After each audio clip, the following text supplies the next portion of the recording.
नमस्कार। ज्ञानवर्धक इस चैनल में आपका बहुत बहुत स्वागत है। आप देख रहे हैं महाभारत के संवेदनशील प्रसंगों को एपिसोड के रूप में। पिछली वीडियो में आपने देखा होगा कि भीष्म पितामह द्वैपायन ऋषि से मिलने गए थे और वहां पर उनके पुत्र की मृत्यु का समाचार उनको मिला।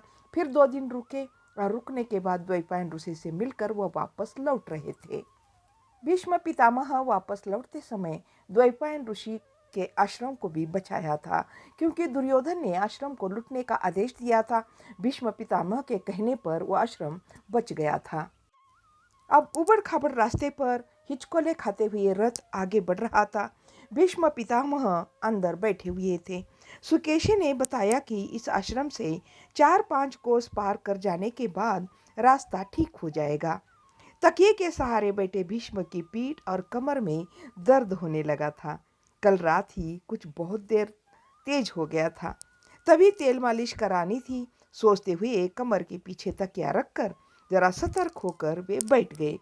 सुकेशी भी जरा धक्के बचाकर घोड़ों को चलाने लगा था। धूल से बचने को आगे चलने वाले रथों को उसने 3 हाथ की दूरी पर और पीछे चलने वाले रथों को 20 हाथ की दूरी पर रहने को कहा। आश्रम से पर्याप्त दूर आ जाने पर भी भीष्म के मन में से मृत्यु का भाव गया नहीं था। उनको उनकी आंखों के सामने मृत्यु ही दिख रही थी। आकाश में फैले विभिन्न आकृतियों वाले बादल, मार्ग से दूर अस्पष्ट दिखने वाले वृक्ष, राह में उठने वाली धूल, सब मृत्यु की विभिन्न आकृतियों से दिख रहे थे। पर वही मन कर रहा था कि यह सब भ्रम है, मृत्यु, परंतु ये झूठ भी नहीं है, तो भ्रम कैसे हो सकता है।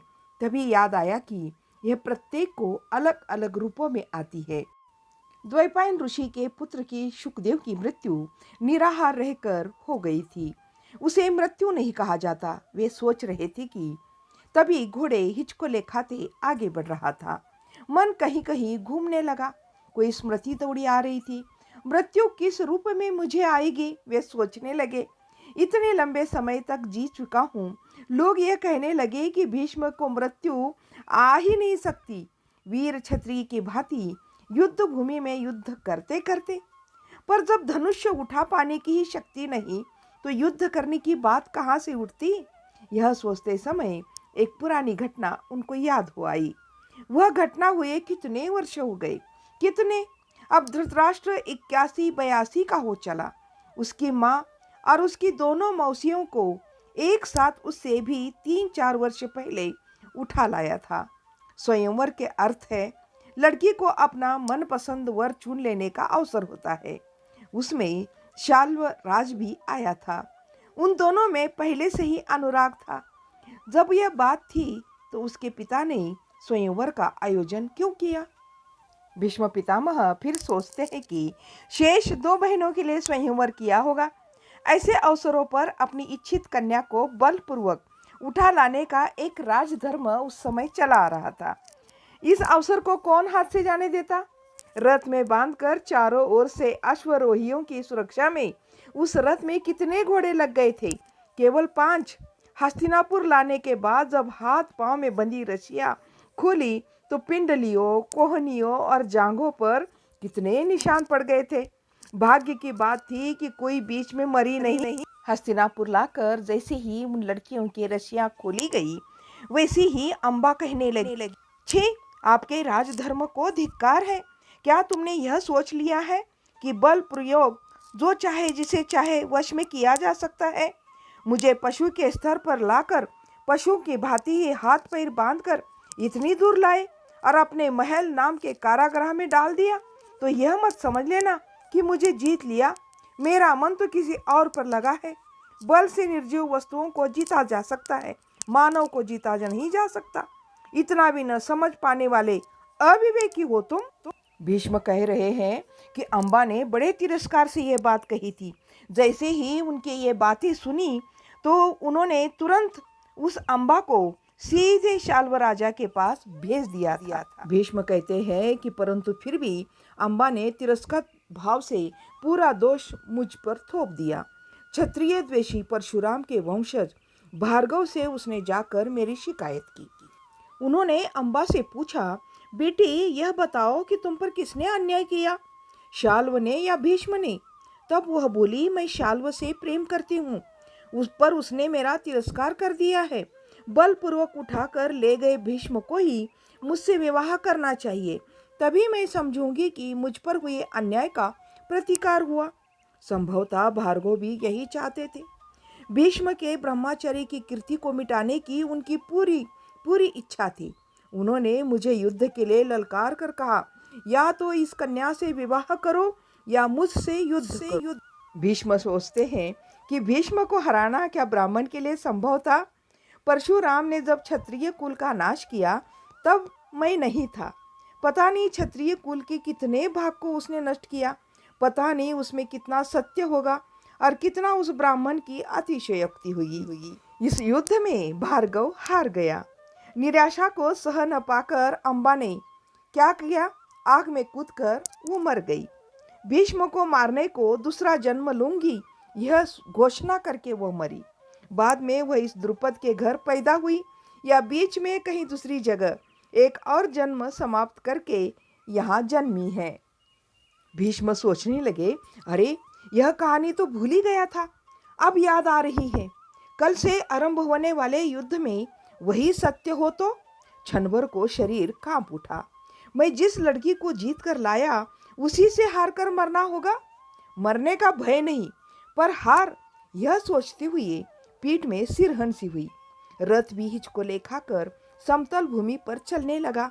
सामने पड़ती घोड़ों की टापों को देखते हुए मन में यह संदेह उत्पन्न हुआ, क्या पुनर्जन्म सत्य है? प्रातः वे तर्क कर रहे थे, जिसका इंद्रियों द्वारा परीक्षण नहीं हो सकता वे कोरी कल्पना है, यही सत्य लगा और मन जरा हल्का हुआ। रथ आगे की ओर बढ़ रहा था। रास्ता एकदम समतल था, ना कोई गड्ढा ना वड्ढा। रास्ते में दाई बाई ओर बड़े बड़े पेड़ थे। आगे जाने वाले घोड़ों के सुमों में भी धूल उड़नी कम हो गई थी। पक्के रास्ते को देखते हुए जाते समय मृत्यु का भाव फिर से मन में उठने लगा। मन में यह भाव उठा कि इस आश्रम में मुझे जाना ही नहीं चाहिए था। फिर सोचते हैं कि वहां जाने पर ही तो पता चला, शुक्र ने कहा था ना, ब्रह्मचर्य ही सबसे श्रेष्ठ है। उन्हें अपने जीवन के बारे में गर्व अनुभव हुआ। तुरंत मृत्यु ही मेरे लिए ठीक रास्ता है, यह लगने से खेद भी हुआ। मन म्लान हो उठा। जिस शुक्रदेव को देखा ही नहीं था, मन उसके चित्र की कल्पना करने लगा। मन में यह भाव भर उठा कि उसके सिद्धांत ही ठीक है। यह सोचते हुए सामने चलने वाले अश्वरोही ने ऐसे दाई और जंगल में रास्ता बदला मानो किसी अखेट का पीछा कर रहा हो। सुकेशी को भी आश्चर्य हुआ। उसने जरा तेजी से रथ आगे चलाकर रोका। पीछे आने वाले अश्वरोही को भी तेजी से आकर रथ को घेर कर खड़े हो गए। अभी आधा क्षण भी नहीं बीता था कि अगले अश्वरोही दो व्यक्तियों को पकड़कर ले आए। उनमें एक लगभग 60 वर्ष का था और दूसरा, जो देखने में उसका पुत्र लग रहा था, कोई 30 वर्ष का था। दोनों के वस्त्र एकदम गंदे हो गए थे। धूप से झुलसकर मुख काला पड़ गया था। कंधे, भुजाएं, छाती की मांसपेशियों से दिख रहा था कि परिश्रम करने वाले लोग हैं। दोनों भय के साथ हाथ जोड़कर रथ के सामने खड़े हो गए। एक अश्वारोही से निवेदन किया, महाराज, इनके पास 2 बड़ी गाड़ियां हैं, प्रत्येक में एक जोड़ी बैल जुते हुए हैं, ऊपर से चमड़े की छत बना रखी है। एक में 3 बोरी अनाज है, एक चमड़े की धाकनी भी है। 50 से ऊपर की एक स्त्री है, लगभग 25 वर्ष की एक और स्त्री है। 3 बच्चे हैं। रास्ते में सामने से आ रहे थे, पर हमने देखते ही चोरों की भांति एकदम दाई ओर मुड़कर पेड़ों की ओट में गाड़ियां छिपा दी। चोर उचक्के समझकर हमने पीछा करके पकड़ लिया महाराज। भीष्म ने उससे पूछा, सच बताओ, तुम कौन हो, कहाँ के हो, कहाँ जा रहे हो, छिप क्यों गए थे फिर? वो बूढ़ा बोला, महाराज, हम लोहार हैं, देश विदेश घूमकर अनाज कमाकर जीवन चलाते हैं। पर छिपे क्यों? भीष्म ने पूछा।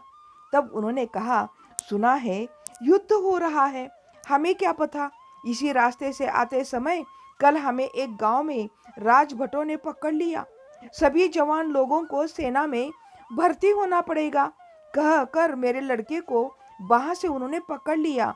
हम तो धनुष बाण थामना भी नहीं जानते, केवल लोहार है। तो कहा, युद्ध में बाण की नोकें पैनी करने का ही हमारा काम चलता है। हम मान गए। जब वे गांव के भीतर गए तो हम छिप कर भाग निकले। आपको दूर से वहीं राजभट समझकर हम अपनी गाड़ियां छिपा ली थी महाराज। इस तरह वह गरीब बूढ़ा भीष्म को कह रहा था। तो इस कहानी को करते हैं यहीं पर समाप्त। इस कहानी का अगला भाग अगले वीडियो में जरूर देखिएगा। तब तक के लिए जय हिंद, जय भारत।